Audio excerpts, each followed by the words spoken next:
Flamingo book से chapter number 6 जिसका नाम है पोएट्स एंड पैनकेक्स, और इसके ऑथर है अशोका मित्रन। ठीक है, सबसे पहले अबाउट द ऑथर को पढ़ लेते हैं। लिखा हुआ है, Ashokamitran was a Tamil writer. ये जो राइटर है हमारे, वह है एक तमिल राइटर।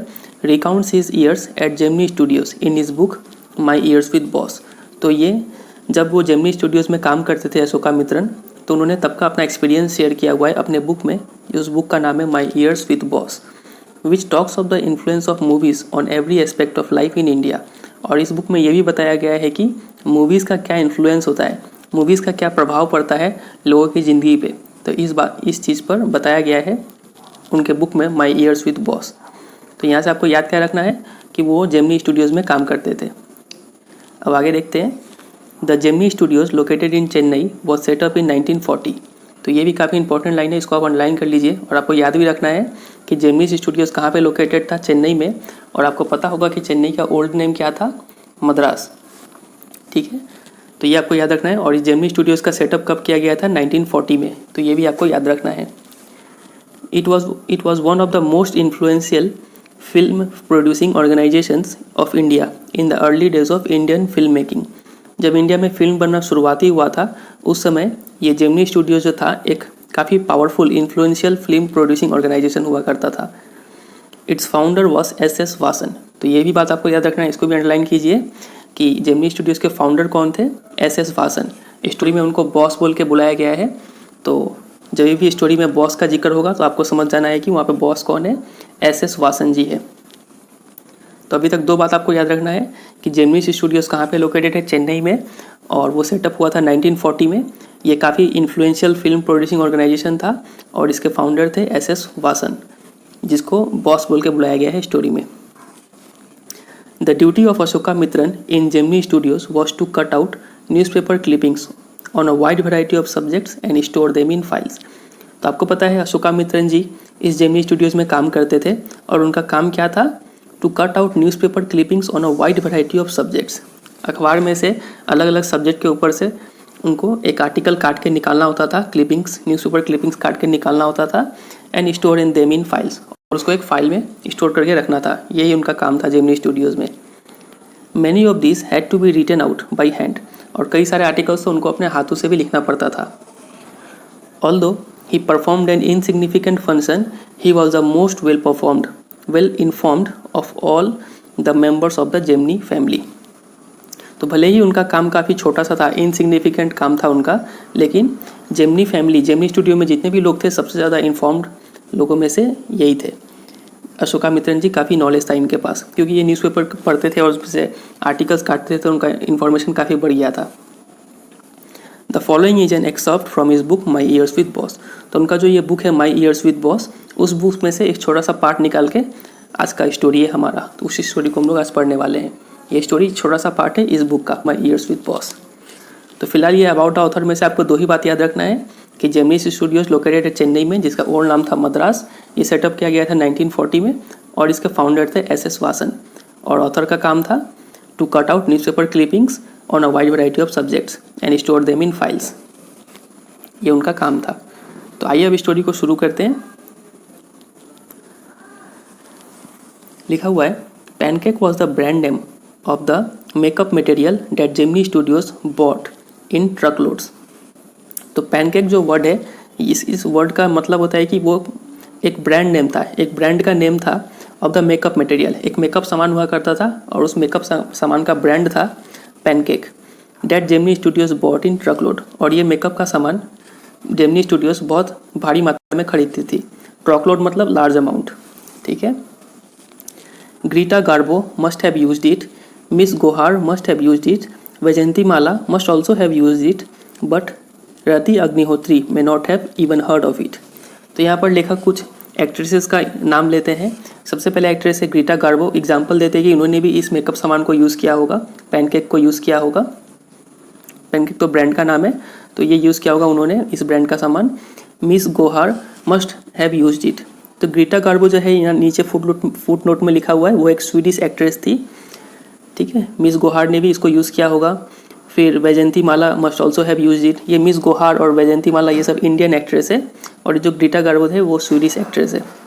लेकिन रति अग्निहोत्री जो है उन्होंने इस ब्रांड का नाम हो सकता है सुना भी ना हो, क्योंकि वो फिल्म प्रोड्यूसिंग इंडस्ट्री में थोड़ी लेट आई थी रति अग्निहोत्री, उस ज़माने में हो सकता है पैनकेक ना हो।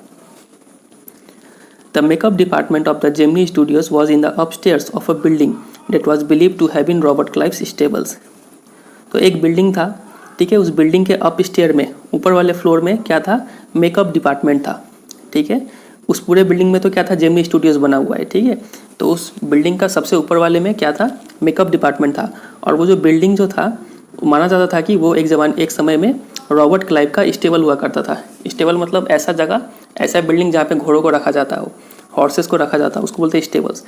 और आपने हिस्ट्री पढ़ा होगा तो रॉबर्ट क्लाइव सर का नाम तो सुना ही होगा, एक ब्रिटिश सोल्जर थे ये, तो इनका स्टेबल हुआ करता था वो बिल्डिंग। तो वही बिल्डिंग आज जेमिनी स्टूडियोज बना हुआ है और उस बिल्डिंग के अपस्टेयर में क्या है, मेकअप डिपार्टमेंट है। उम्मीद करते हैं आपको यहाँ तक क्लियर होगा। अब आगे बढ़ते हैं। A dozen other buildings in the city were said to have been his residence. और ऐसे ही बिल्डिंग जैसा कि जेमिनी स्टूडियोज़ है, वैसे कई सारे बिल्डिंग, दर्जनों बिल्डिंग उस सिटी में, मतलब चेन्नई सिटी में या फिर मद्रास सिटी में बोला जाता है कि वो उनका ही था, वो उनका घर हुआ करता था। For his brief life and even a briefer stay in Madras, Robert Clive seems to have done a lot of moving. तो उनका छोटे से समय में, छोटे से जीवन काल में और भी छोटे समय में जब वो मद्रास में रहते थे, बहुत कम समय के लिए मद्रास में रहे रॉबर्ट क्लाइव ने उसी कम समय में क्या कर लिया, have done a lot of moving, वो काफ़ी ज़्यादा ट्रैवल करते थे। Besides fighting some impossible battles in remote corners of India, और इसके अलावा वो कुछ बहुत ही भयंकर युद्ध भी किए थे वो, जिसमें वो जीते थे। एंड मैरिंग, और उसी वो कम समय में उन्होंने शादी भी कर लिया था, किससे, अ मेडन मतलब एन अनमैरिड गर्ल, ठीक है, जिसका शादी ना हुआ हो, ऐसा लड़की से उन्होंने शादी भी किया था। कहाँ पे शादी किया था, in saint Mary's church in fort saint George in Madras, इस जगह पे उन्होंने शादी किया था। तो देखिए अब यहाँ पे मद्रास का जिक्र हुआ है, तो आप समझ गए होंगे। अब आगे कंटिन्यू करते हैं। The makeup room had the look of a hair cutting saloon with lights at all angles around half a dozen large mirrors. तो वो जो मेकअप डिपार्टमेंट था ऊपर में, बिल्डिंग का ऊपर में मेकअप डिपार्टमेंट था, वहाँ पे जो मेकअप रूम था, तो वो मेकअप रूम देखने में ठीक एक हेयर कटिंग सैलून जैसा दिख रहा था वो, जहाँ पे लाइट्स लगे हुए थे हर एक एंगल से, और half a dozen large mirrors, लगभग 6-7 शीशे लगे हुए थे उस रूम में। There were all incandescent lights, incandescent lights जल रही थी। इनकैंडेसेंट लाइट्स क्या होता है, जैसे पुराने ज़माने के बल्ब होते थे, आप पिक्चर में देख पा रहे होंगे, इसमें से येलो लाइट निकलता है, काफ़ी ज़्यादा हीट भी छोड़ता है ये। तो उस टाइप के लाइट स्टेज पे जलते थे, रूम में जलते थे। So you can imagine the fiery misery of those subjected to makeup. तो आप इमेजिन कर सकते हैं कि कितना दुख बर्दाश्त करना पड़ता होगा उन लोगों को जो लोग अपने चेहरे पर मेकअप करवाते होंगे। काफ़ी दुख उन लोगों को झेलना पड़ता था। दुख कैसा कि जब इनकैंडेसेंट लाइट जब उनके ठीक चेहरे के सामने जब जलता हो और आसपास 6-7 शीशे भी हो, तो वहाँ से रिफ्लेक्शन भी होकर सब चेहरा पर ही आ रहा होगा, तो काफ़ी ज़्यादा हीट उनको बर्दाश्त करना पड़ता था, ठीक है। उम्मीद करता है आपको यहाँ तक क्लियर होगा। यहाँ पे जो वर्ड है फियरी, इसका मतलब होता है रेड हॉट, काफ़ी ज़्यादा गर्मी उनको बर्दाश्त करना पड़ता था जो लोग मेकअप करवाते थे, एक्टर और actresses. The makeup department was first headed by a Bengali who become too big for a studio and left. तो वो जो मेकअप डिपार्टमेंट जो था, उसका जो हेड था, वो हेड पहले एक बंगाली हुआ करता था, जो बाद में जाके काफ़ी ज़्यादा फेमस हो गया। Who become too big for a studio, काफ़ी ज़्यादा फेमस हो गया और वो स्टूडियो छोड़ के दूसरे जगह चला गया ताकि वो और भी ज़्यादा अपना लाइफ में तरक्की कर पाए। तो इसलिए उसने जेमिनी स्टूडियोज छोड़ दिया, वो Bengali. He was succeeded by a Maharashtrian who was assisted by a Dharwad कर्नाडिगा।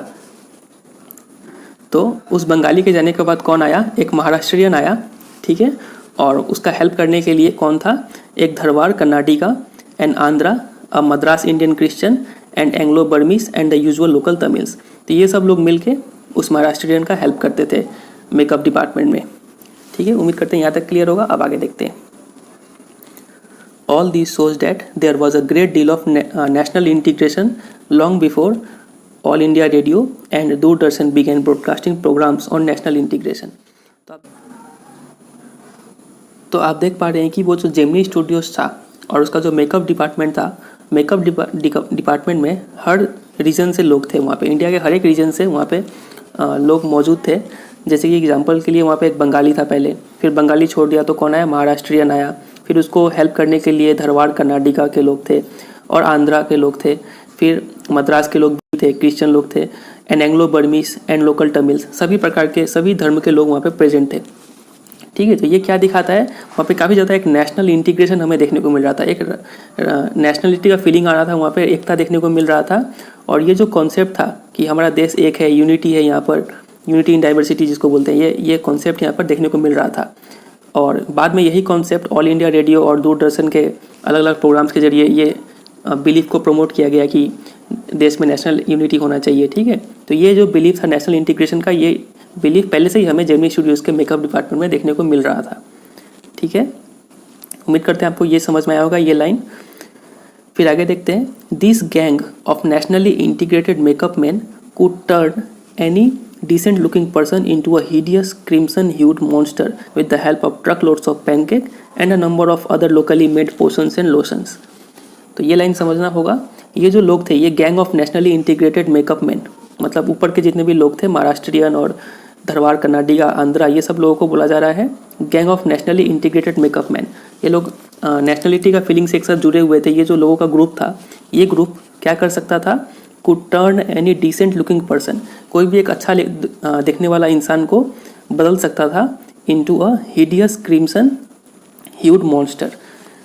Hideous का मतलब क्या होता है, अगली, और ह्यूड का मतलब होता है बिकम कलर्ड, और मॉन्स्टर का मतलब होता है राक्षस। ठीक है, तो एक काफ़ी अगली दिखने वाला रेड कलर का मॉन्स्टर के रूप में उसको कन्वर्ट कर देता था, इतना मेकअप लगाता था उसके चेहरे पर।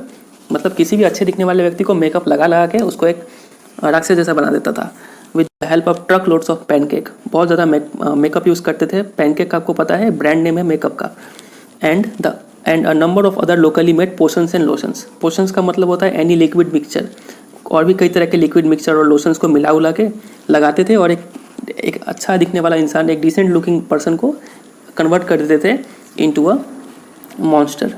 ठीक है, दिखने में मॉन्स्टर जैसा लगने लगते थे। Those were the days of mainly indoor shooting and only 5% of the film was shoot outdoors। और उन ज़मानों में फिल्म का जो शूटिंग था वो मेनली इंडोर हुआ करता था, स्टेज पे हुआ करता था, एक ही रूम में हुआ करता था, और only 5% of the film was shot outdoors. सिर्फ 100 में से सिर्फ 5 फिल्में ही ऐसे होते थे जो आउटडोर में शूट होता था। I suppose the sets and studio lights needed the girls and boys to be made to look ugly in order to look presentable in the movie। तो लेखक बोलते हैं कि उन्हें ऐसा लगता था कि ये जो सेट्स है और स्टूडियो लाइट है, इन्हें इन सब चीज़ों को क्या चाहिए कि इंसान को अगली बना दो, तभी वो लोग प्रेजेंटेबल दिखेंगे मूवी में। ठीक है, लेखक को ऐसा लगता था कि अगर इंसान को अच्छा दिखना है मूवी में तो उनको पहले अगली बनाओ तब वो अच्छा दिखेंगे, मतलब उनको पहले मेकअप लगाओ तब वो अच्छा दिखेंगे मूवी में। A strict hierarchy was maintained in the makeup department. तो जो मेकअप डिपार्टमेंट था उसमें एक हायरार्की था। हायरार्की क्या होता है, एक सिस्टम होता है जिसमें मेंबर्स को रैंक किया जाता है कि सबसे टॉप में वो मेंबर है, उसके नीचे वो, उसके नीचे वो, उसके नीचे वो, ऐसा सिस्टम को बोलते हैं हायरार्की। तो यहाँ पे भी ये सिस्टम देखने को मिल रहा था। सबसे पहले इस सिस्टम में कौन था, द चीफ मेकअप मैन, सबसे टॉप में ये हुआ करता था। Made the chief actor and actresses अगली। तो चीफ मेकअप मैन जो था वो जो मेन एक्टर है और एक्ट्रेसेस है उनका मेकअप करता था, और उस चीफ मेकअप मैन के नीचे कौन आता था, हिज सीनियर असिस्टेंट। ठीक है, तो सीनियर असिस्टेंट किसको मेकअप करता था, the second hero and heroine, उसको मेकअप करता था। यहाँ पर लिखा गया है कि the chief makeup man made the chief actor and actresses अगली। यहाँ पे अगली का मतलब मेकअप करता था। ठीक है, चीफ मेकअप मैन का बात आता था सीनियर असिस्टेंट, वो सेकंड हीरो हीरोइन को मेकअप करता था, और सेकंड सीनियर असिस्टेंट का बात आता था आपका जूनियर असिस्टेंट, वो मेन कॉमेडियन को मेकअप करता था, एंड सो फोर्थ, ऐसे करके और भी नीचे के लोग थे जो बाकी अनइम्पॉर्टेंट लोगों को मेकअप करते थे। ठीक है, तो उम्मीद करते हैं आपको हायरार्की समझ में आया होगा। यहाँ पर the players who played the crowd were the responsibility of the office boy.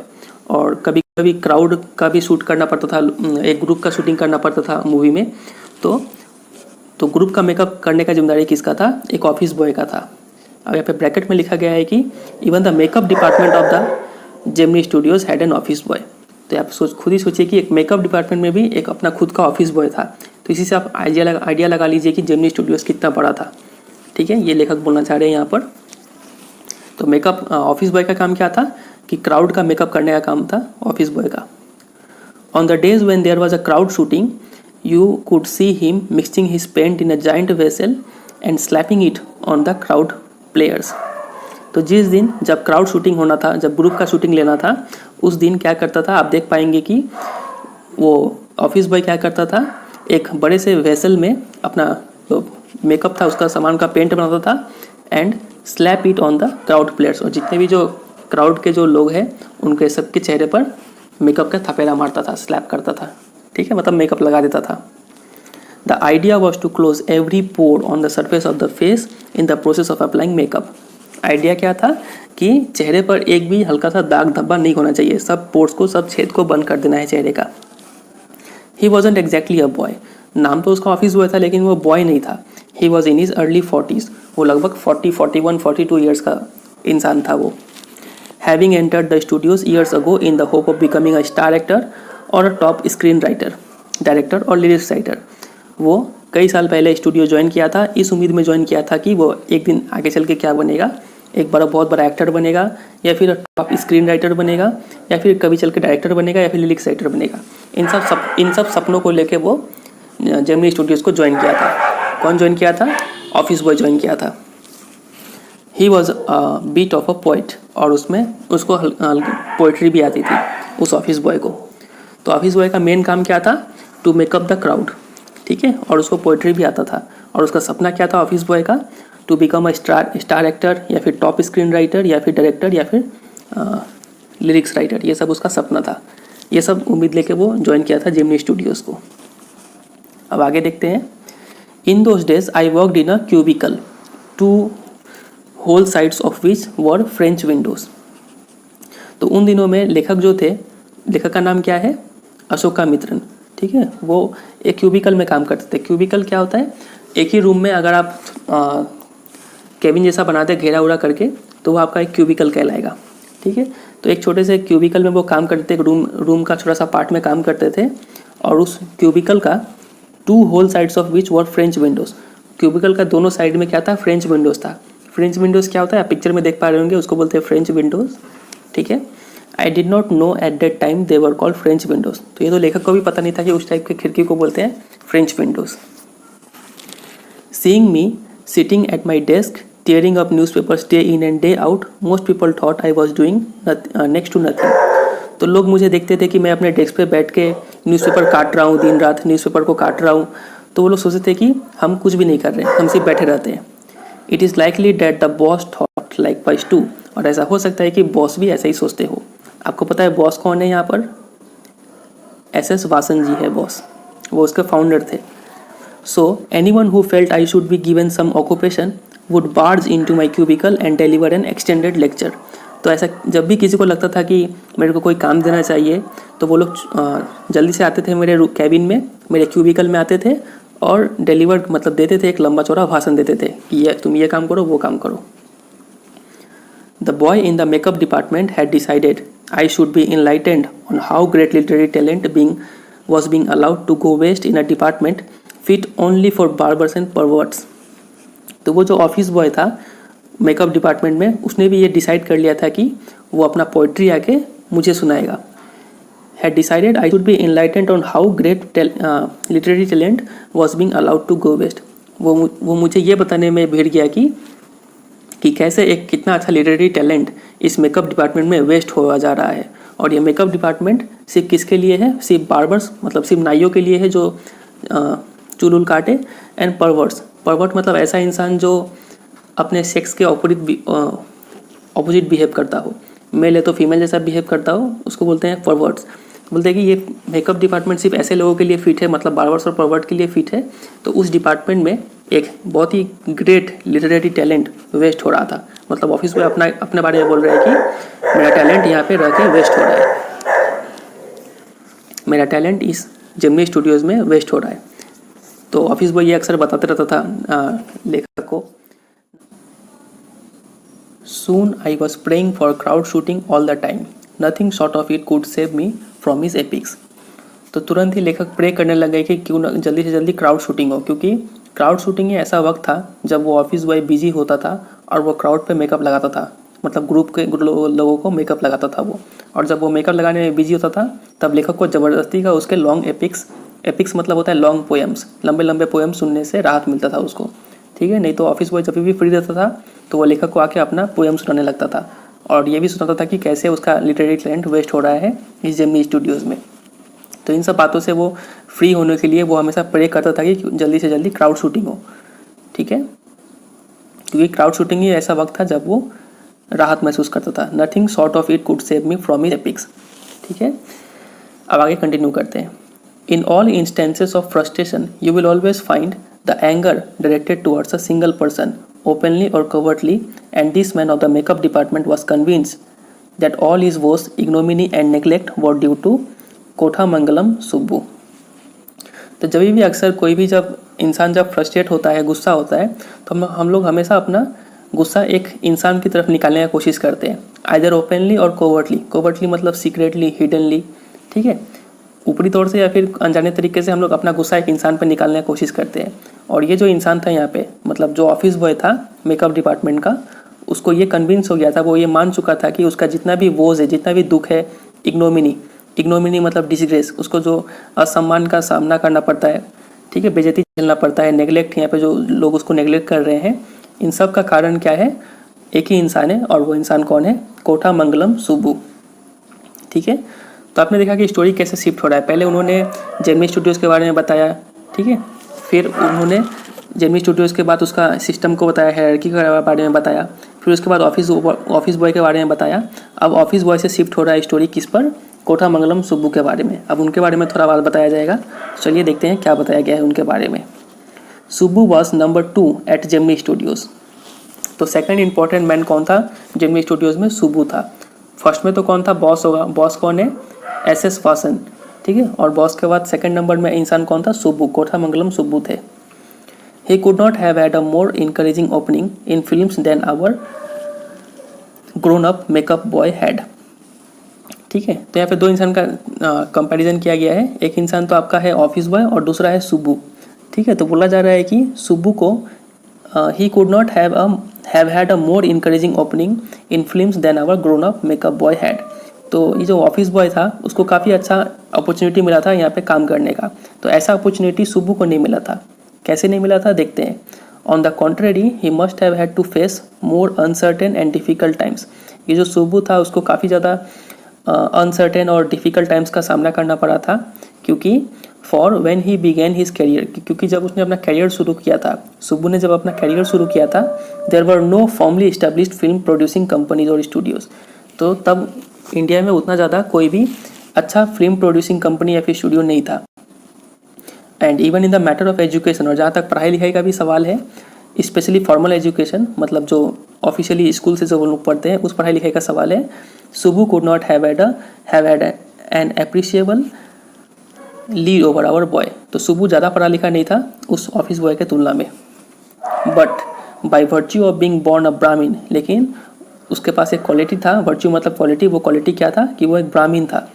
A virtue indeed, ये क्वालिटी था ब्राह्मीण होना, क्योंकि he must have had exposure to more affluent situations, क्योंकि वो ब्राह्मीण था तो उसको काफ़ी एफ्लुएंट मतलब होता है रिच, काफ़ी वेल्दी सिचुएशन में वो पला बड़ा होगा, उसको एक्सपोज किया होगा, वो मतलब उसमें वो एक्सपोज हुआ होगा, एक्सपोजर मिला होगा उसको, एंड पीपल, और काफ़ी बड़े बड़े लोगों के साथ उसका उठना बैठना होगा, तो ये उसका एक क्वालिटी था।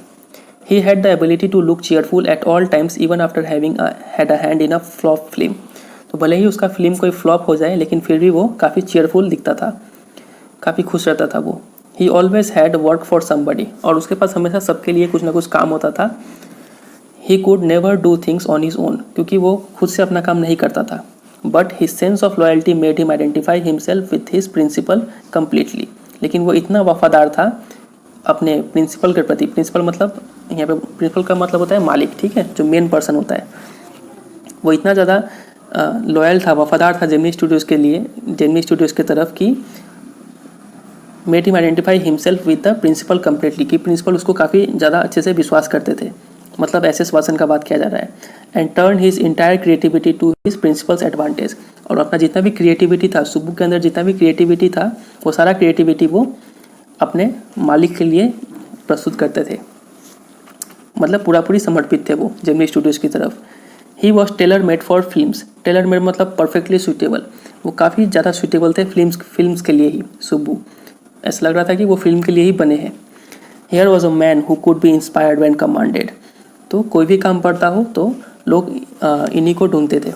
फॉर एग्जाम्पल मान लीजिए कि कोई ऐसा सिचुएशन हुआ कि फॉर एग्जाम्पल यहाँ पे इन्वर्टेड कॉमा में लिखा हुआ है कि मान लीजिए the rat fights the tigress under water, कि मान लीजिए एक चूहा एक शेरनी के साथ पानी में लड़ाई करता है एंड किल्स हर, और मान लीजिए वो चूहा उस शेरनी को मार भी देता है पानी में, but takes pity on the cubs, लेकिन उस चूहे को उस टाइग्रेस के बच्चे पर दया जाता है एंड टेंड्स देम लविंगली, और वो चूहा जो था वो कब्स को अपना प्यार जताता है। I don't know how to do the scene, the producer would say, तो प्रोड्यूसर बोलता है कि मुझे पता नहीं ये सीन कैसे करें हम, ठीक है। And Subbu would come out with 4 ways of the rat pouring affection on it's victim of spring, तो तब सुब्बू आता था और वो 4 तरीके बताता था जिससे वो रैट अपना प्यार दिखा सकता है उस शेरनी के ऑफ स्प्रिंग मतलब बच्चे पर, ठीक है। तो सुब्बू के पास ये क्वालिटी था कि कितना भी डिफिकल्ट सिचुएशन हो उसके पास हमेशा कोई ना कोई तरीका होता था उसे डील करने का। Good but I am not sure it is effective enough, the producer would से, फिर प्रोड्यूसर क्या बोलता था, मान लीजिए वो 4 तरीका बताया सुब्बू प्रोड्यूसर को, तो मान लीजिए वो प्रोड्यूसर को वो तरीका पसंद में नहीं आया, वो बोलता था कि गुड ठीक है लेकिन मुझे नहीं लगता ये उतना इफेक्टिव होगा, प्रोड्यूसर ऐसा बोला करता था। और तब in a minute Subbu would come out with 14 more alternatives, 1 minute के अंदर सुब्बू क्या करता था और भी 14 अलग अलग तरीके बताता था कि आप ऐसे कर लीजिए तो अच्छा होगा। तो इतना क्रिएटिविटी था सुब्बू के अंदर। Film making must have been and was so easy with a man like Subbu around, and if ever there was a man who gave direction and definition to Gemini Studio during its golden year, it was Subbu. तो जब सुब्बू आसपास हो तो film making कितना आसान हुआ करता था, ठीक है, बहुत आसान हो जाता था कोई भी काम जब सुब्बू आसपास हो। और अगर कोई एक इंसान था जिसने डायरेक्शन और डेफिनेशन दिया हो जेमिनी स्टूडियो को उसके गोल्डन ईयर्स, मतलब जब उसके अच्छे समय में जब जेमिनी स्टूडियो जब फल फूल रहा था, तब उसके पीछे किसका हाथ था, सुब्बू का ही हाथ था। तो काफ़ी इंपॉर्टेंट पर्सन है सुब्बू, उसलिए इनको नंबर 2 भी बोला गया है जेमिनी स्टूडियोज़ में। एस वासन के बाद यही आते हैं सुब्बू।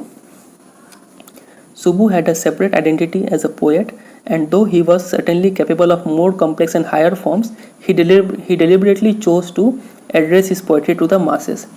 तो सुब्बू का एक आइडेंटिटी था एक पोएट के रूप में, मतलब सुब्बू एक पोएट भी थे, and though he was certainly capable of more complex and higher forms, और उनका कैपेसिटी था कि वो भी काफ़ी कॉम्प्लेक्स और हायर अच्छे पोएम्स वो लिख सकते हैं, लेकिन फिर भी उन्होंने डेलिबरेटली मतलब जानबूझ के ऐसे पोएम्स लिखे जो मासेस मतलब जो लोगों को समझ में आ जाए, ऑर्डिनरी पोएम्स वो लिखते चले गए, ठीक है। वही यहाँ पे लिखा गया कि he deliberately chose to address his poetry to the masses, जानबूझ के वो ऐसे पोएम लिखते गए जो ऑर्डिनरी कॉमन पीपल को समझ में आने लगे। तो वो काफ़ी अच्छे पोएट भी थे, फिल्म में अच्छे भी काम करते थे और साथ साथ पोएट्री भी काफ़ी अच्छा करते थे वो। His success in films overshadowed and dwarfed his literary achievement, लेकिन वो फिल्म में इतने ज़्यादा सक्सेस थे कि उनसे उनका लिटरेरी अचीवमेंट जो था वो ढक चुका था। और सो हिज क्रिटिक्स फेल्ड, और उनके जो आलोचक थे उनका भी यही मानना था कि ये पोएट्री तो अच्छा करते हैं लेकिन फिल्म में वो और भी अच्छा करते हैं, तो फिल्म का सक्सेस उनका पोएट्री का सक्सेस को ढक दे रहा था। He composed several truly original story poems in folk refrain and diction, and also wrote a sprawling novel, थिलाना मोहनाम्बल, ठीक है। तो वो उन्होंने काफ़ी ही compose several truly original story poems, तो काफ़ी अपने शब्दों में उन्होंने स्टोरी पोएम्स लिखा था, कॉमन भाषा में, और डिक्शन मतलब स्टाइल ऑफ राइटिंग होता है, ठीक है। तो और डिफरेंट का मतलब होता है a short part of a poem और सॉन्ग रिपीटेड, ठीक है। तो उन्होंने एक गाने के रूप में लिखा था स्टोरी पोएम को, काफ़ी अच्छे से लिखा था।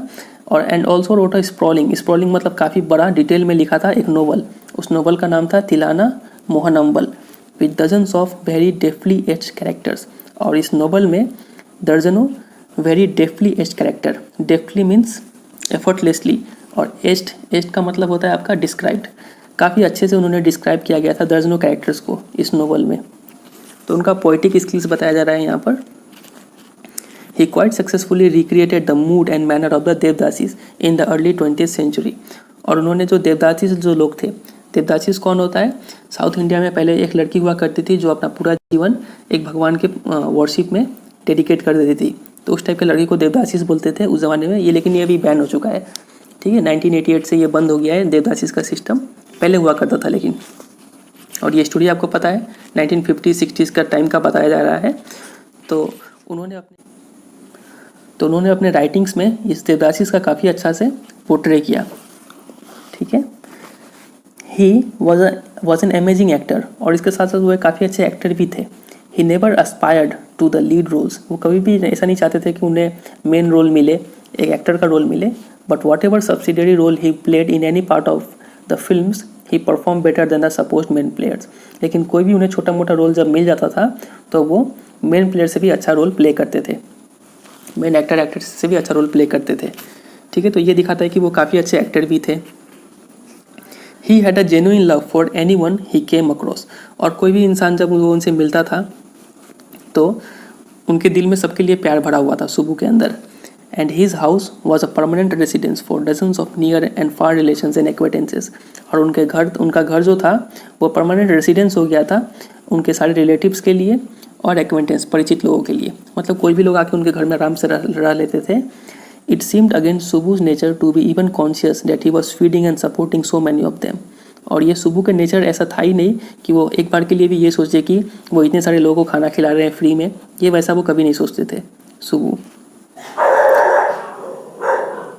सच a charitable and improvident man and yet he had enemies, तो ऐसा बड़े दिल वाला और इम्प्रोविडेंट मतलब ऐसा इंसान जो कंजूस ना हो, मतलब जो फ्रीली स्पेंड करे, ठीक है, उसको बोलते हैं इम्प्रोविडेंट मैन।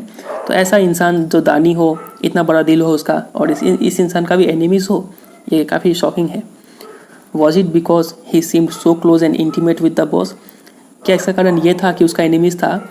एनिमीज होने का कारण ये था कि वो बॉस के ज़्यादा करीब थे क्या, इसलिए उसके ज़्यादा एनिमीज थे?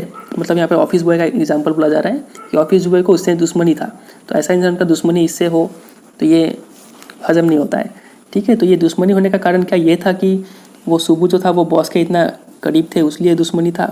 और was it is general demeanour that resembled a sycophant, या फिर उनका बिहेवियर ही ऐसा था, डिमीनियर का मतलब बिहेवियर, उनका बिहेवियर ही ऐसा था कि वो एक चापलूस की तरह दिखते थे, ठीक है। साइकोफेंट का मतलब होता है जो इंसान जो दूसरे का तारीफ करे, पावरफुल लोगों का तारीफ करे, ठीक है, एक फेवर के लिए।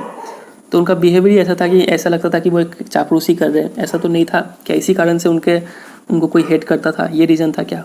और हिज रेडीनेस टू से नाइस थिंग्स अबाउट एवरीथिंग, या फिर उनसे दुश्मनी का कारण ये भी हो सकता है कि वो हर चीज़ के लिए कुछ अच्छा बोलते थे, क्या ये रीज़न था? In any case there was this man in the makeup department who would wish the direct things for Subbu. तो रीज़न कोई भी हो, ऑफिस मेकअप डिपार्टमेंट में ये इंसान था, मतलब जो ऑफिस बॉय था वो विश करता था कि सबसे बुरा थिंग हो जाए सुब्बू के साथ। डायरेक्ट मतलब वेरी बैड थिंग्स, सबसे बुरा घटना घट जाए सुब्बू के साथ, ये विश करता था कौन? Office boy. रीज़न भले ही जो भी हो, ठीक है। उम्मीद करते हैं आपको यहाँ तक क्लियर होगा। अब आगे कंटिन्यू करते हैं। You saw Subbu always with the boss, but in the attendance role he was grouped under a department called the story department, comprising a lawyer and an assembly of writers and poets. तो भले ही सुब्बू हमेशा boss के साथ दिखते हो, लेकिन officially मतलब attendance role में, मतलब ऑफिशियली वो किस डिपार्टमेंट में आते थे? He was grouped under a department called story department. वो स्टोरी डिपार्टमेंट में आते थे, और उस स्टोरी डिपार्टमेंट में कौन कौन था?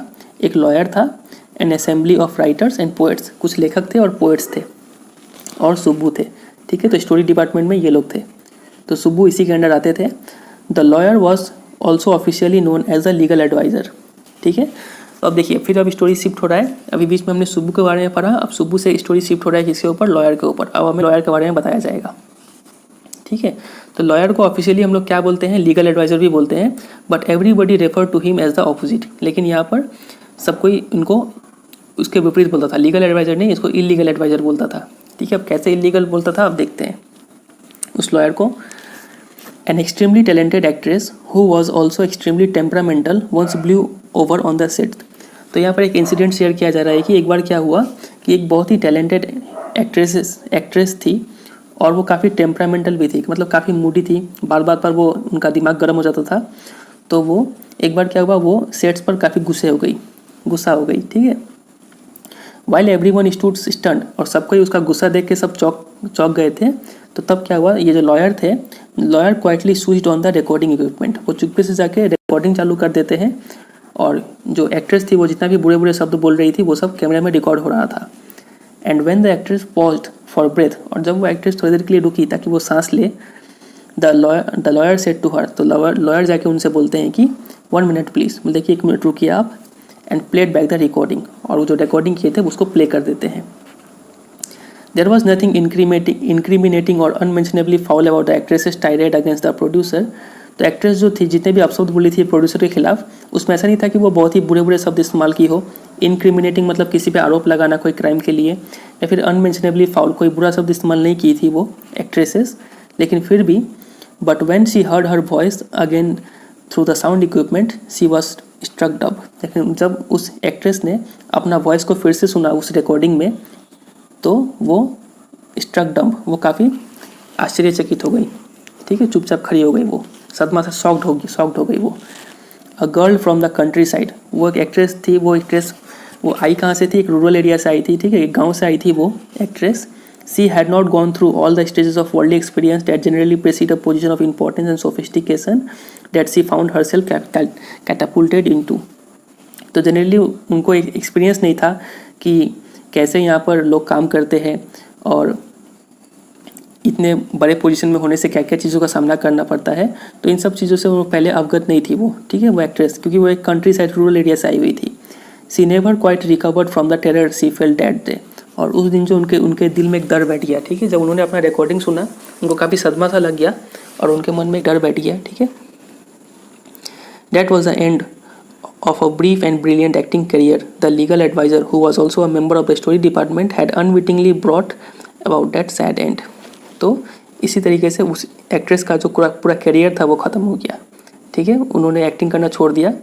तो इस तरीके से वो जो लीगल एडवाइज़र था, मतलब यहाँ पे लॉयर को क्या बोला गया था, आपने देखा था, the lawyer was also officially known as legal adviser, ठीक है। वो जो लीगल एडवाइज़र था वो उन्होंने स्टोरी डिपार्टमेंट जो लीगल एडवाइजर था had unwittingly brought about that sad end. Unwittingly मतलब अननोइंगली, अनजाने में ही उन्होंने एक एक्ट्रेस का लाइफ का एंड कर दिया था, ठीक है।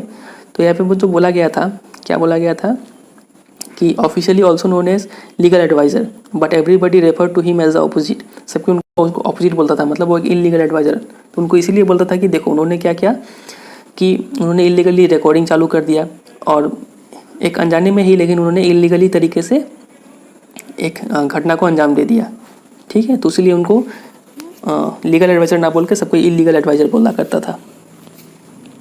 While every other member of the department wore a uniform, a kind of uniform, khadi dhoti with a slightly oversized, clumsily tailored white khadi shirt, the legal advisor wore pants and a tie. तो उस जो story department था, उस story department में सबको का एक uniform था, और ये यूनिफॉर्म क्या था, खादी धोती पहनना, खादी के कपड़े का धोती पहनना, with a slightly oversize and clumsily tailored white khadi shirt. और क्लम्सली मतलब केयरलेसली, थोड़ा ढीला ढाला और काफ़ी बड़े साइज़ का शर्ट पहनते थे सब कोई धोती के ऊपर। लेकिन वो जो लीगल एडवाइज़र था वो पैंट्स एंड अ टाई, वो पैंट पहनता था, टाई पहनता था, and sometimes a coat that look like a coat of mail. और कभी कभी तो एक कोट भी पहनता था, और वो कोट दिखता कैसा था, कोट ऑफ मेल की तरह। कोट ऑफ मेल क्या होता है, आप पिक्चर में देख पा रहे होंगे, मेटल का रिंग जैसा वो दिखने में होता है।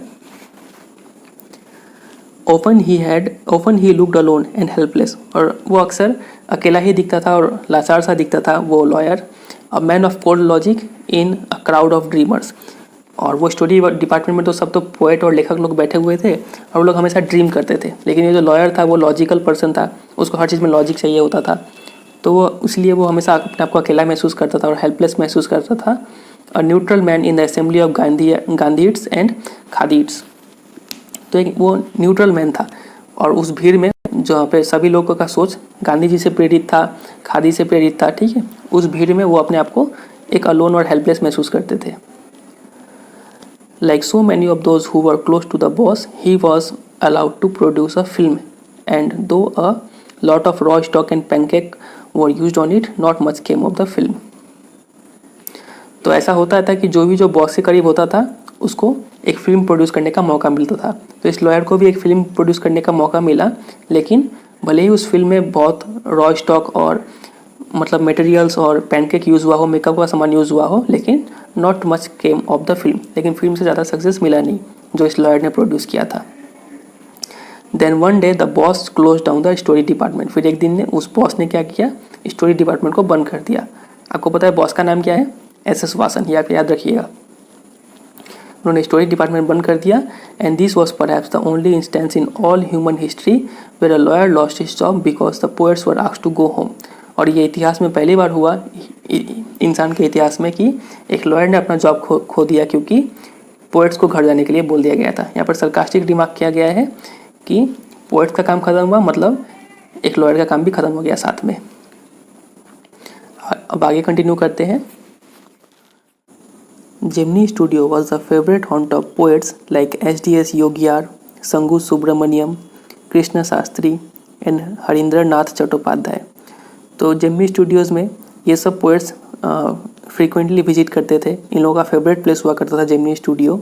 It had an excellent mess which supplied good coffee at all times of the day.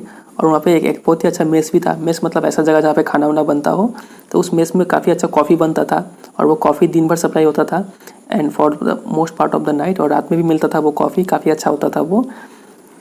In poets को काफ़ी पसंद आता था। Those were the days when Congress rule meant prohibition and meeting over a cup of coffee was rather satisfying entertainment. और उन दिनों में कांग्रेस का रूल होना मतलब प्रोहिबिशन था, काफ़ी सारी चीज़ पर रोक लगा हुआ था। अब ये प्रोहिबिशन क्या होता है, कांग्रेस रूल क्या होता है, फिलहाल नहीं जानने से भी चलेगा, बाद में दिमाग लाएंगे इस पर। और जब इतना सारा प्रोहिबिशन लगा हो तो और ऐसा मीटिंग हो जाए जहाँ पे इतना अच्छा कॉफ़ी मिलता हो, जो काफ़ी सेटिस्फाइंग एक्सपीरियंस था सभी के लिए। सभी पोएट्स को काफ़ी अच्छा लगता था यहाँ पे आना। Barring the office boy and a couple of clerks, everybody else at the studio radiated leisure, a prerequisite for poetry.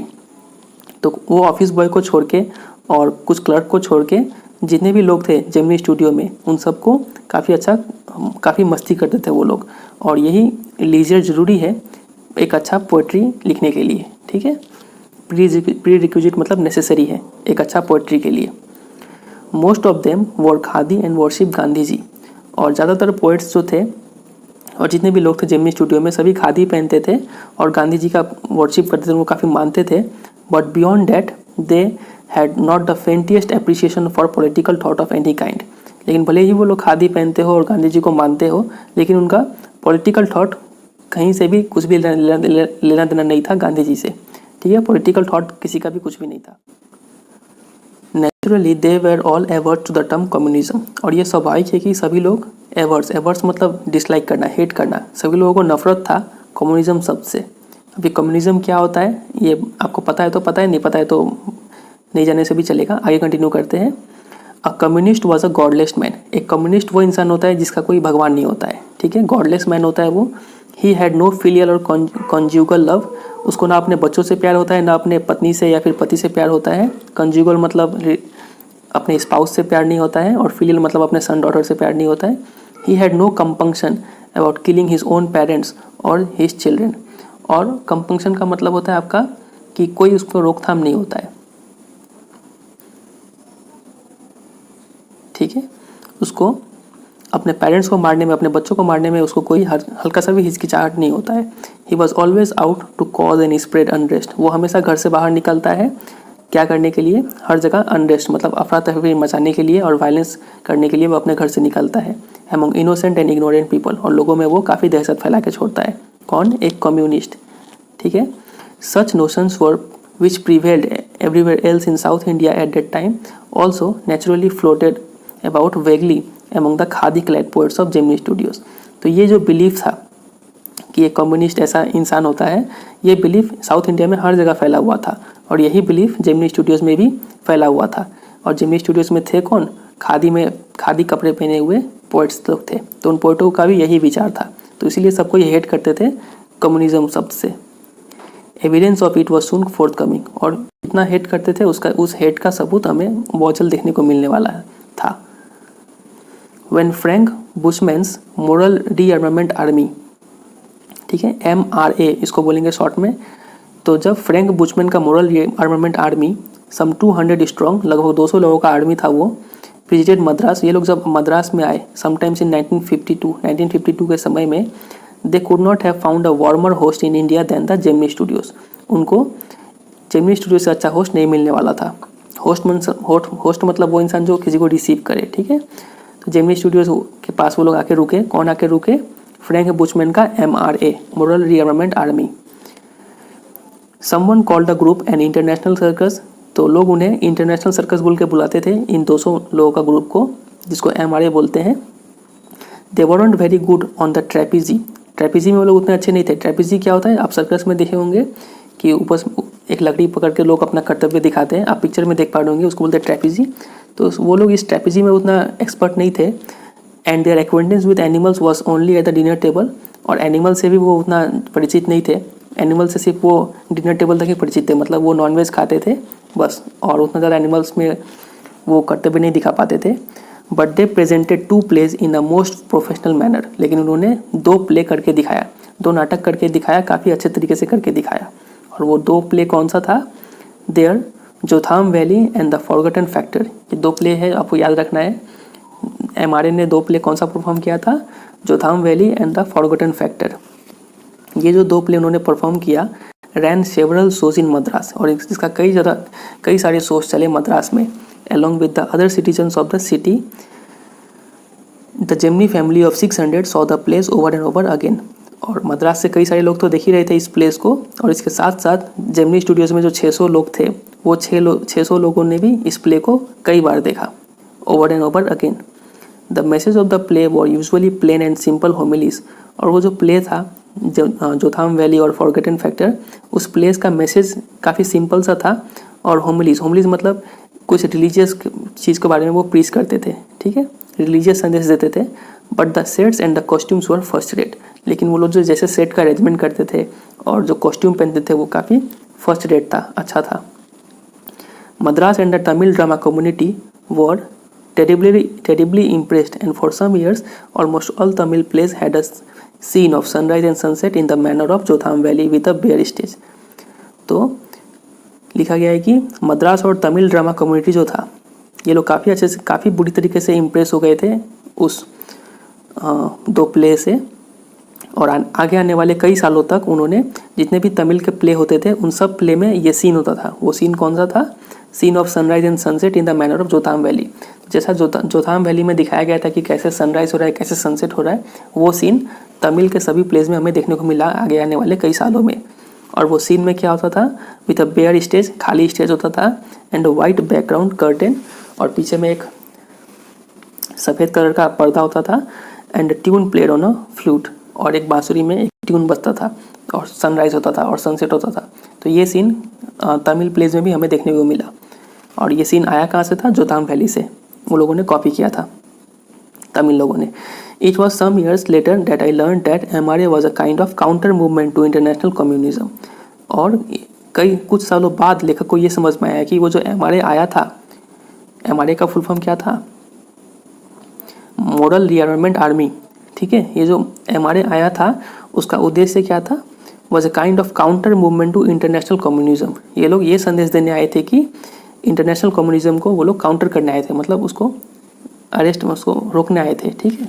And the big bosses of Madras like mister Vasan simply played into their hands. और मद्रास के बड़े बड़े boss जैसे कि mister Vasan थे, वो simply उनके हाथों का एक खिलौना बन गए। मतलब ऐसा लग रहा था कि MRA वाले लोगों ने मिस्टर वासन को यूज़ कर लिया अपने मोटिव के लिए। मतलब MRA का मोटिव क्या था?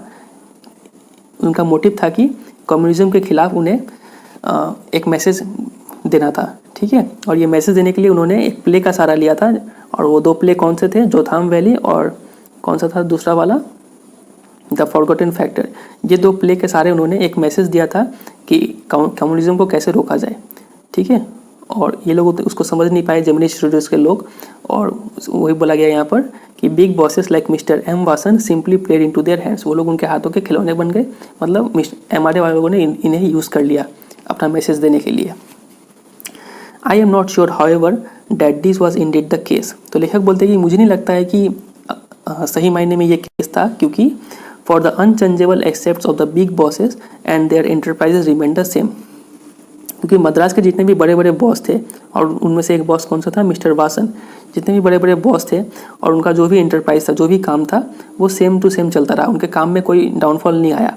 तो इसका मतलब उतना ज़्यादा इफेक्ट पड़ा नहीं, ठीक है। मतलब एमआरए वाले लोगों ने तो इनको यूज़ कर लिया अपना मैसेज पोर्ट्रे करने के लिए, लेकिन उस मैसेज से इनको कोई लॉस नहीं हुआ, मिस्टर वासन को और इनके जैसे कई बॉसेस को, ठीक है। एमआरए और नो एमआरए, एमआरए हो या फिर नहीं हो, इंटरनेशनल कम्युनिज्म हो एंड नो इंटरनेशनल कम्युनिज्म हो या फिर नहीं हो, उनके अपने बिजनेस पर कोई इफेक्ट नहीं पड़ा। तो वही लेखक बोलते हैं कि मुझे नहीं लगता इसका इफेक्ट ज़्यादा हुआ, क्योंकि उनका बिजनेस ठीक ठाक चल ही रहा था। The staff of Gemini studios had a nice time hosting 200 people of all huge and sizes of at least 20 nationalities. लेकिन जो भी हो, जेमिनी स्टूडियो का जो स्टाफ था, मतलब लगभग 600 लोगों का ग्रुप था जेमिनी स्टूडियो में, उन्हें काफ़ी अच्छा समय बिताने को मौका मिला उन 200 लोगों के साथ जो एमआरए के साथ आया हुआ था। और उस 200 लोगों में लगभग 20 नेशनलाइट्स, ठीक है, लगभग 20 कंट्री से लोग थे वहाँ पे। It was such a change from the usual collection of crowd players waiting to be slapped with thick layers of makeup by the office boy in the makeup department. और ये काफ़ी अच्छा बदलाव भी था। अक्सर क्या होता था, यूजुअली काम क्या होता था कि क्राउड प्लेयर्स को मेकअप लगाओ और फिर शूटिंग करो, यही काम मोनोटोनस हो गया था, ठीक है। तो उस मोनोटोनस काम से उनको ब्रेक मिला और उन्हें काफ़ी अच्छा क्वालिटी टाइम स्पेंड करने का मौका मिला एमआरए वाले लोगों के साथ में, ठीक है। वही बोला गया यहाँ पर। A few months later, the telephone lines of the big bosses of Madras burst। और इस इंसिडेंट के कुछ महीने बाद फिर बड़े बड़े जो बॉस थे मद्रास के, उनका फिर से टेलीफोन रिंग किया। And once again we at Gemini Studio cleared a whole shooting stage to welcome another visitor. और एक बार फिर से जेमिनी स्टूडियोज़ को ही मौका मिला एक विजिटर को वेलकम करने का, ठीक है। और उन्होंने अपना पूरा शूटिंग स्टेज को क्लियर कर दिया क्योंकि एक विजिटर आने वाले थे। अब कौन आने वाले थे देखें। All they said was that he was a poet from England. सिर्फ यही सब कोई बोल रहे थे कि वो एक पोएट है, इंग्लैंड से आ रहे हैं वो। The only poets from England the simplest Gemini staff knew और heard of were Wordsworth and Tennyson. तो जेमिनी के स्टूडियो के जो स्टाफ थे, उन्हें सिर्फ यही दो पोएट के बारे में पता था इंग्लैंड के। वो दो पोएट कौन थे, वर्ड्सवर्थ एंड टेनिसन। और वो लोग और कुछ को नहीं जानते थे। The more literate ones knew of Keats, Shelley and Byron. और जो लोग जो कुछ ज़्यादा पढ़े लिखे थे वो लोग कीट्स के बारे में जानते थे, शेली के बारे में जानते थे और बायरन के बारे में जानते थे। ये लोग बड़े बड़े पोएट लोग हैं, ठीक। तो इनके बारे में कुछ जो ज़्यादा पढ़े लिखे थे वो लोग जानते थे। And one or two might have faintly come to know of someone by the name Eliot. और एक दो को इंसान को ही पता होगा कि कुछ एलियट बोल के भी कोई पोएट है। तो इतना ही ज्ञान था इन लोगों का। Who was the poet visiting the Gemini studios now. तो अब सवाल था कि अब हमारे स्टूडियो में कौन आ रहा है, इनमें से कौन सा पोएट आ रहा है। He is not a poet, he is an editor, that's why the boss is giving him a big reception. Vasan was also the editor of the popular Tamil weekly Ananda Vikatan. तो लोग बोलते हैं कि वो पोएट नहीं है, वो एक एडिटर है। आपको पता है एडिटर क्या होता है, एक संपादक जो अखबार में लिखता हो, ठीक है, वो एक एडिटर है। उसीलिए बॉस जो है उन्हें एक बड़े रिसेप्शन दे रहे हैं। वासन वॉज ऑल्सो, और क्योंकि वासन खुद ही एक एडिटर थे एक पॉपुलर तमिल वीकली का। उस वीकली का नाम था आनंद विकातन, ठीक है। आनंद विकातन के एडिटर थे वो वासन जी, और उसके साथ साथ जेमिनी स्टूडियोज़ के फाउंडर भी थे। तो चूँकि ये एडिटर भी थे तो इसलिए वो एक एडिटर को वेलकम कर रहे थे, ठीक है। He wasn't the editor of any of the known names of British publication in Madras. फिर लेखक बोलते हैं कि जितने भी एडिटर को हम लोग जानते हैं, जो मद्रास में जितने भी बड़े ब्रिटिश पब्लिकेशन है उनके एडिटर को वो लोग जानते हैं, those known at the Gemini studio.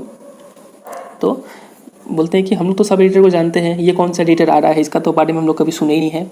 Since the top man of the Hindu were taking of the initiative, the सरमाइज was that the poet was editor of a daily, ठीक है। तो चूँकि उस पूरा जो इनिशिएटिव था कि वो आएंगे वहाँ पे भाषण देंगे, इस पूरे चीज़ को संभाल कौन रहा था, द हिंदू के टॉप मैन। द हिंदू जानते हैं आप, अखबार है, बहुत फेमस अखबार है ये।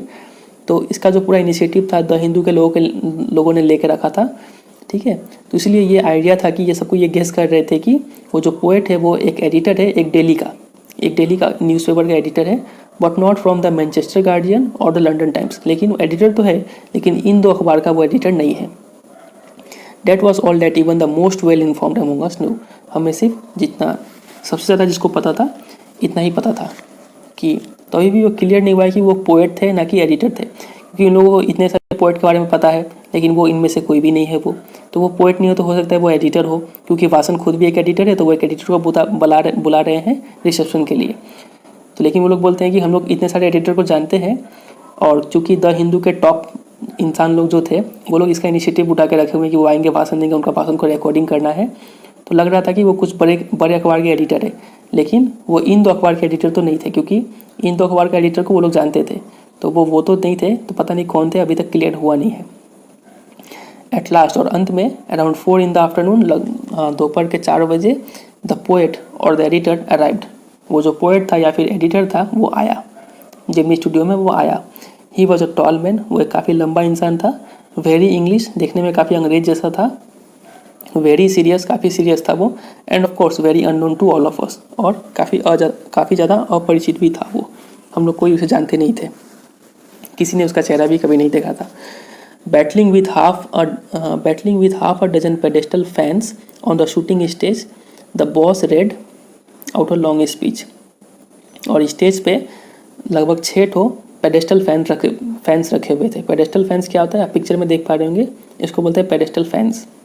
ठीक है, तो इतने सारे फैंस के बीच में वो जो बॉस थे एस वासन, उन्होंने एक लंबा सा स्पीच पढ़ा।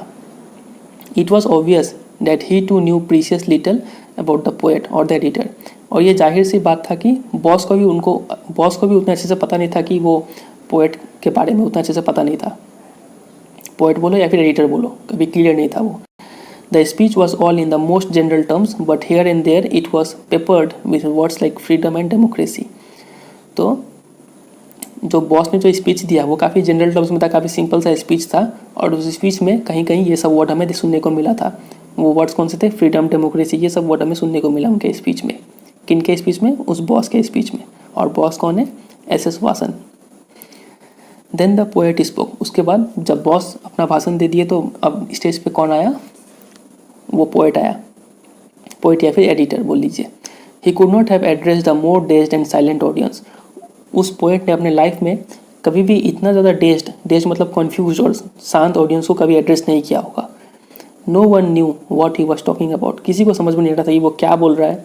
And his accent defeated any attempt to understand what he was saying.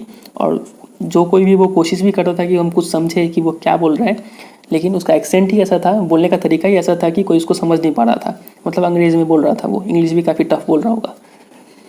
The whole thing lasted about an hour. और ये पूरा घटना 1 घंटा तक चला, पूरा कार्यक्रम 1 घंटा तक चला। देन द पोएट लेफ्ट, और उसके बाद वो पोएट वहाँ से चला गया। एंड वी ऑल डिस्पर्स इन अटर बैफलमेंट।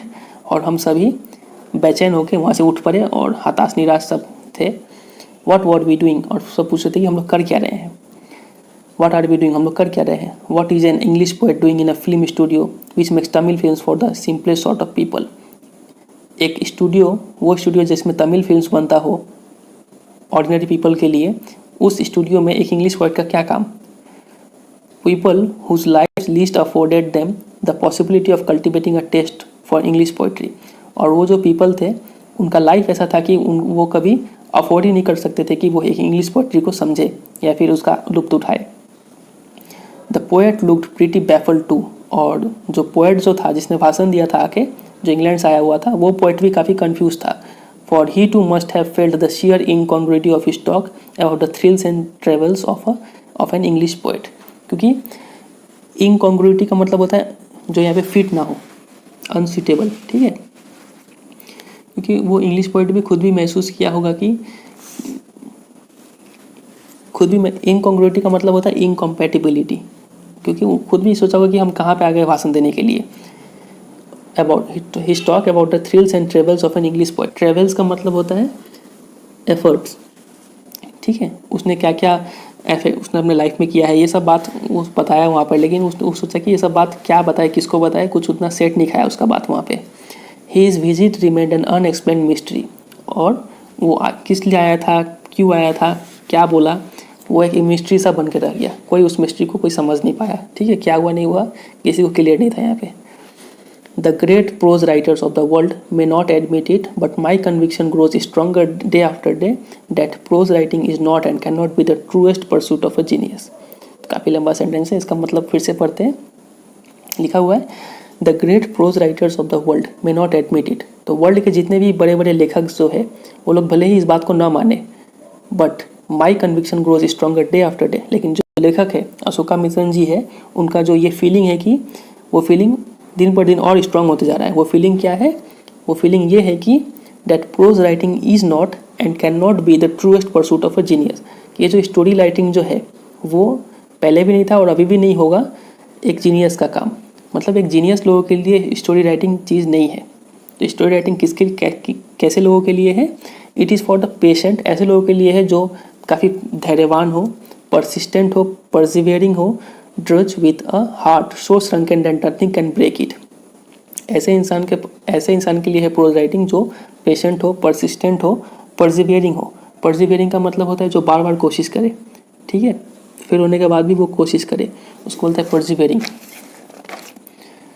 और ड्रज का मतलब होता है a person made to do hard manual work, ठीक है। ऐसे इंसान के लिए है जो कोई भी छोटा से छोटा काम कर ले, उसको बेइज्जती कितना भी बेइज्जती कर लो लेकिन वो फिर भी अपने काम में ना रुके, ठीक है। ऐसे इंसान के लिए है प्रोज राइटिंग। और उसका दिल इतना मजबूत होना चाहिए, श्रंकन मतलब सिकुड़ा हुआ होना, छोटा होना चाहिए, that nothing can break it, कोई उसको तोड़ ना पाए। दिल कठोर होना चाहिए उसका जो प्रोज राइटिंग करता हो। Rejection slips don't mean a thing to him. ऐसे इंसान के लिए है जिसके लिए अगर कोई रिजेक्ट भी कर दे तो उसके लिए कुछ फ़र्क ना पड़े उसको, ठीक है। He at once sets about making a fresh copy of the long prose piece and sends it to another editor enclosing postage for the return of the manuscript। काफ़ी अच्छा लाइन है ये। बोला गया है कि प्रोज राइटिंग ऐसे इंसान के लिए है जो उसको कोई अगर रिजेक्ट भी कर दे तो उसके लिए ज़्यादा वो दिल में दुख ना मनाए, ठीक है। और वो क्या करे, तुरंत ही उसको एक और फ्रेश कॉपी, एक बड़ा सा स्टोरी का प्रोज पीस का, प्रोज मतलब स्टोरी, ठीक है, एक बड़ा सा स्टोरी का एक फ्रेश कॉपी लिखना चाहिए उसे और उसको सेंड करना चाहिए एक किसी दूसरे एडिटर के पास। मतलब एक एडिटर ने उसका स्टोरी को रिजेक्ट कर दिया तो तुरंत ही उसको एक नया फ्रेश कॉपी लिख के एक दूसरे एडिटर को सेंड करना चाहिए। और सेंड करते वक्त उसमें पोस्टेज, आपको पता है कि जब लेटर सेंड करते हैं तो उसमें स्टैंप लगाना होता है कुछ रुपए का, तो उसमें रिटर्न के लिए भी पोस्टेज लगा के भेजना चाहिए, ठीक है, क्योंकि उसको अगर पसंद ना आए तो वो चुपचाप रिटर्न कर दे। इतना हिम्मत होना चाहिए एक इंसान में अगर वो असली मायने में प्रोज राइटिंग करना चाहता है तो इसलिए हमें बोला गया है कि pros writing is not and can not be the truest pursuit of a genius. तो ये जो राइटर का फीलिंग है कि एक जीनियस लोगों के लिए नहीं है प्रोज राइटिंग, ये ऐसे लोगों के लिए है जो पेशेंट है, परसिस्टेंट है, परसिवियरिंग है, जिसका हार्ट श्रंकन हो और रिजेक्शन स्लिप से उनको कोई फ़र्क ना पड़े और वो तुरंत ही एक फ्रेश कॉपी भेजे एक दूसरे एडिटर को और उसके साथ साथ पोस्टेज स्टैंप रिटर्न के लिए भी भेजे, ठीक है। ऐसे इंसान के लिए है प्रोज राइटिंग। तो ये फीलिंग था अशोका मित्रन का, तो ये फीलिंग उनका दिन पर दिन स्ट्रांग होते जा रहा था। It was for such people that The Hindu had published a tiny announcement in an insignificant corner of an unimportant page, a short story contest organized by a British periodical by the name The Encounter। और ऐसे ही लोगों के लिए एक बार the Hindu अखबार में एक announcement छपा था, एक इनसिग्निफिकेंट कॉर्नर में ऑफ एन अनइम्पॉर्टेंट पेज। एक काफ़ी अनइम्पॉर्टेंट सा पेज था अखबार में, उस पेज में एक कोने में एक एडवर्टीजमेंट छपा हुआ था। क्या था उस एडवर्टीजमेंट? लिखा था कि एक शॉर्ट स्टोरी कंटेस्ट होने वाला है और उस कंटेस्ट को ऑर्गेनाइज कौन कर रहा है? एक British periodical bye the name the encounter. The encounter नाम का एक पीरियोडिकल था। पीरियोडिकल मतलब होता है एक मैगजीन जो रेगुलरली प्रोड्यूस्ड हो, साप्ताहिक मैगजीन होता होगा, ठीक है। तो एनकाउंटर नाम का एक मैगजीन पीरियोडिकल था, वो इस एक कॉन्टेस्ट ऑर्गेनाइज कर रहा है और उस कॉन्टेस्ट में करना क्या था? एक शॉर्ट स्टोरी लिखना था, ठीक है। तो ऐसे लोगों के लिए कॉन्टेस्ट निकला हुआ था। Of course the encounter wasn't a known commodity among the Gemini literati. तो जेमिनी स्टूडियोज़ में जितने भी पोएट्स और लेखक लोग जो थे उनके लिए ये जो नाम था द एनकाउंटर, उनसे वो लोग परिचित नहीं थे, किसी को पता नहीं था कि द एनकाउंटर क्या है। I wanted to get an idea of the periodical before I spent a considerable sum in postage sending a manuscript. तो जो हमारे लेखक है अशोका मित्रन, वो भी क्या किए, पहले इस पीरियोडिकल के बारे में जानने का कोशिश किए, क्योंकि जब वो अपना शॉर्ट स्टोरी को भेजेंगे तो उसको भेजने के लिए कुछ तो प्रोसेस लगाना होगा, पैसा लगाना होगा। तो सोचते कि पैसा लगाने से पहले एक बार जान लेते हैं इस पीरियोडिकल के बारे में।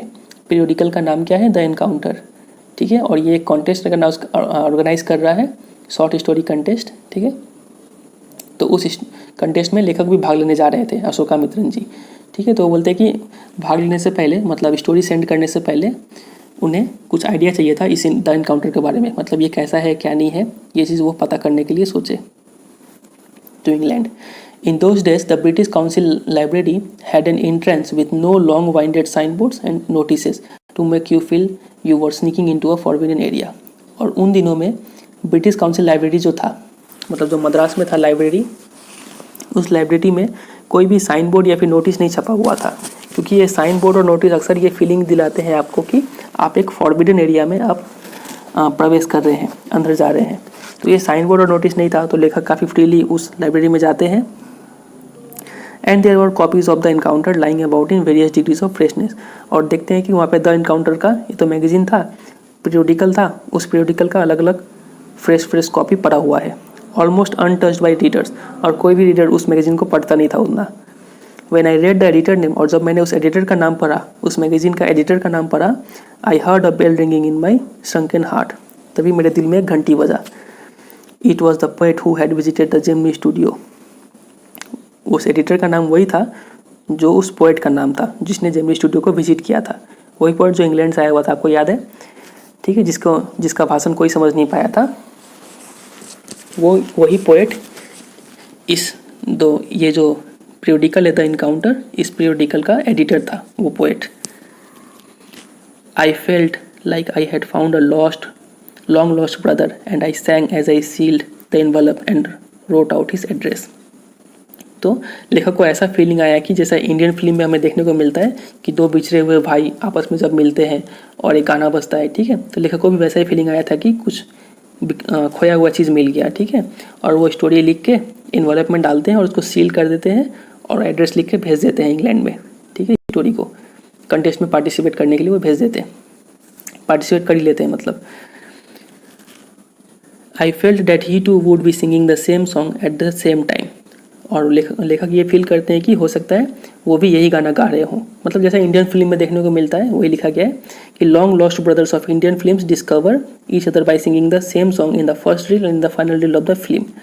कि अक्सर फिल्म में देखा गया है कि शुरुआत में क्या होता है कि दो भाई बिछड़ जाते हैं, तब एक गाना बजता है, और लास्ट में जब दोनों भाई एक ही गाना गा रहे होते हैं तो दोनों पहचान जाते हैं कि अरे तुम मेरा भाई हो, तुमको ये गाना कैसे पता, तुमको ये गाना कैसे पता, ठीक है। तो गाने से अपने आप को पहचान लेते हैं।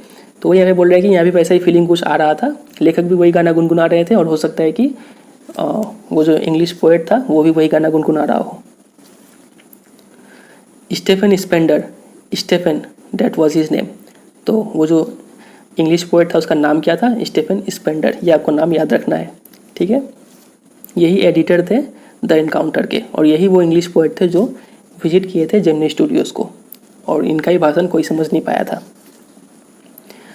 एंड ईयर्स लेटर, और कई सालों बाद, when I was out of Gemini studios, जब मैंने जेमिनी स्टूडियोज को छोड़ दिया था, वहाँ पे काम करना बंद कर दिया था लेखक ने, I had much time but not much money, मेरे पास समय तो काफ़ी था लेकिन मेरे पास पैसा नहीं था। Anything at a reduce price attracted my attention, और कोई भी चीज़ जिस पे डिस्काउंट मिल रहा हो, कम दाम का हो, वो चीज़ मेरा ध्यान खींचता था। On the footpath in the front of the Madras Mount Road post office there was a pile of brand new books for 50 paisa each. तो वो देखते हैं कि इस पोस्ट ऑफिस के सामने फुटपाथ पे एक पाइल, एक ढेर पड़ा हुआ है नए नए बुक्स का, और हर एक बुक का दाम 50 पैसा था, 50 paisa. Actually they were copies of the same book an elegant paperback of American origin. तो वो जो ढेर था, पाइल था बुक का, वो सब बुक एक ही बुक का कॉपी था, और वो अमेरिकन ओरिजिन का पेपर बैक। पेपर बैक क्या होता है, ऐसा बुक जिसमें कवर सॉफ्ट हो, ठीक है।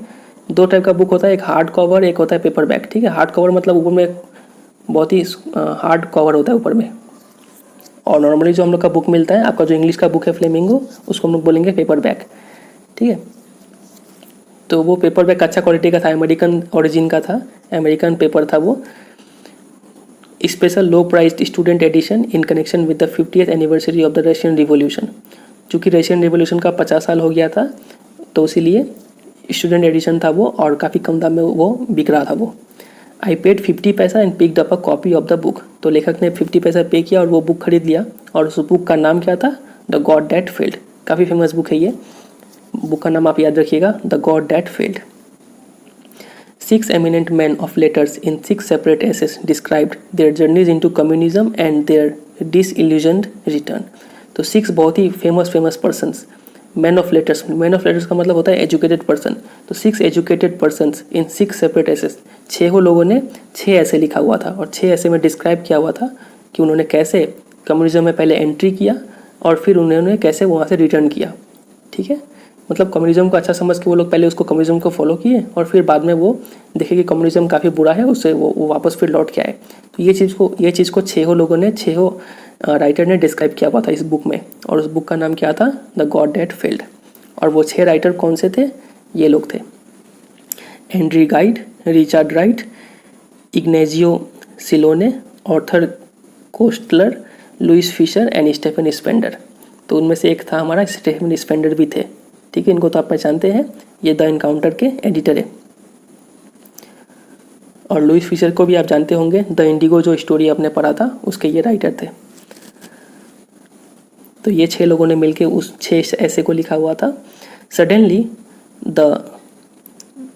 स्टेफन स्पेंडर, फिर बोलते हैं Stephen Spender, suddenly the book assume tremendous significance. तो जैसे ही लेखक ने ये जो नाम पढ़ा स्टेफन स्पेंडर, ये नाम पढ़ते ही लेखक के अंदर काफ़ी ज़्यादा उस बुक का वैल्यू बढ़ गया। ठीक है, तो क्योंकि जाना पहचाना लोग उसने लिखा हुआ था उस बुक को।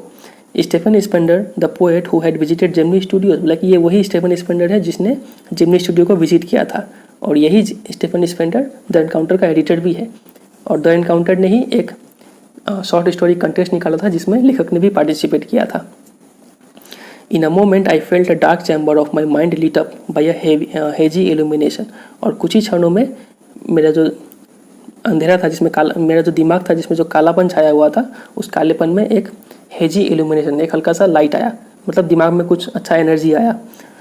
The reaction to Stephen Spender at Gemini studio was no longer a mystery. अब लेखक को समझ में आया कि स्टेफन स्पेंडर का जो की तरफ जो लोगों का रिएक्शन था वो एक मिस्ट्री नहीं रहा, वो मिस्ट्री सुलझ गया था। लेखक को समझ में आ गया कि क्यों लोगों ने उनका भाषण नहीं समझ पाए थे। ठीक है, क्यों उनका भाषण समझ नहीं पाए थे, क्योंकि वो लोग क्यों आए थे वहाँ पे, स्टेफन स्पेंडर विजिट क्यों किए थे जेमिनी स्टूडियो। इसका कारण ये था कि ये लोग भी तो क्या किस चीज़ से पीड़ित थे, कम्युनिज्म से पीड़ित थे। पहले ये लोग कम्युनिज्म में एंटर किए थे, फिर ये लोग वहाँ से फिर वापस आए। ठीक है, और साउथ इंडिया के लोग भी ज़्यादा कम्युनिज्म को हेट करते थे, तो दोनों का फीलिंग यहाँ पे मिल रहा था। ठीक है, तो इसी चीज़ को और प्रमोट करने के लिए स्टेफन स्पेंडर आए हुए थे जेमिनी स्टूडियो में। तो वही अब बोल रहे हैं कि लेखक को आप समझ में आया कि वो एक मिस्ट्री नहीं था। The boss of the Gemini studios may not have much to do with spenders poetry but not with his God that failed. तो जेमिनी स्टूडियो के जो बॉस थे SS वासन जी, उनका कोई लेना देना नहीं था स्टेफन स्पेंडर के पोइट्री से, लेकिन उनका लेना देना था उस बुक से जिस बुक का नाम था गॉड दैट फेल्ड। मतलब क्योंकि उस बुक में भी क्या फीलिंग दिखाया गया था कि कम्युनिज्म को कैसे पहले उन लोगों ने फॉलो किया, फिर कैसे उसको छोड़ा, मतलब कम्युनिज्म का डिसएडवांटेज बताया गया था उस बुक में। और साउथ इंडिया में भी, और साउथ इंडिया के लोग, उसमें से एक SS वासन जी भी थे, उनका भी फीलिंग यही था कि कम्युनिज्म एक अच्छा चीज़ नहीं है। तो दोनों का ही फीलिंग यहाँ पे मिल रहा था। तो वही यहाँ पे बोला गया है कि बॉस को लेना देना नहीं था स्टेफन स्पेंडर के पोइट्री से, लेकिन उसको लेना देना था उनके बुक से जिसका नाम है द गॉड दैट फेल्ड, क्योंकि उस बुक के जरिए दोनों का फीलिंग मैच हो रहा था, दोनों का ही मतलब हेट्रेड था कम्युनिज्म की तरफ। ठीक है।